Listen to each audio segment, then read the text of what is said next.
100 సంవత్సరాల చరిత్ర. ఇది కేవలం గడిచిన కాలం కాదు.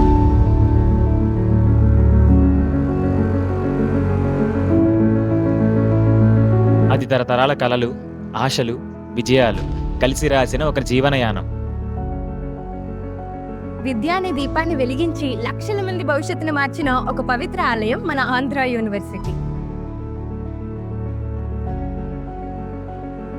ఆ మహోన్నత ప్రయాణం 100 సంవత్సరాలు పూర్తి చేసుకున్న సందర్భంగా జరిగిన శతాబ్ది ఉత్సవం ఒక వేడుకలా మాత్రమే కాదు, ఒక యుగానికి గుర్తుగా నిలిచిన ఒక మహోన్నత చరిత్ర. ఈ మహోత్సవాన్ని ఇలాంటి స్థాయికి తీసుకెళ్లిన మన గౌరవనీయ vice chancellor Shri GP Rajasekhar garu, ఆయన దృష్టి, నాయకత్వం ప్రతిక్షణం ప్రతిబింబించి ఈ వేడుకను ఒక ఆదర్శ మహోత్సవంగా నిలిపాయి. అలానే మన Andhra Pradesh human resource development and IT minister Shri Nara Lokesh garu, ఆయన సహకారం ఈ వేడుకకి మరింత గౌరవాన్ని అందించింది. అలాగే మన విశాఖపట్నం డిస్ట్రిక్ట్ కలెక్టర్ శ్రీ అభిషిక్త్ కిషోర్ గారు తన అనుభవంతో ఈ వేడుకను ఒక విజయం వైపు నడిపించారు. పరిపాలన అధ్యక్షులు మన రాష్ట్ర ముఖ్యమంత్రి శ్రీ నారా చంద్రబాబు నాయుడు గారి నాయకత్వం, గౌరవ గవర్నర్ అబ్దుల్ నజీర్ మార్గనిర్దేశం, గౌరవ ఉపరాష్ట్రపతి శ్రీ సిపి రాధాకృష్ణన్ ముఖ్య అతిథిగా హాజరవటం, క్రికెట్ దిగ్గజం సచిన్ టెండూల్కర్ స్ఫూర్తిదాయక ప్రసంగం ఈ వేడుకకు మరింత శోభ అందించాయి. ఈ మహోత్సవాన్ని గొప్పగా నిర్వహించిన ప్రతి ఒక్కరికి మా హృదయపూర్వక కృతజ్ఞతలు.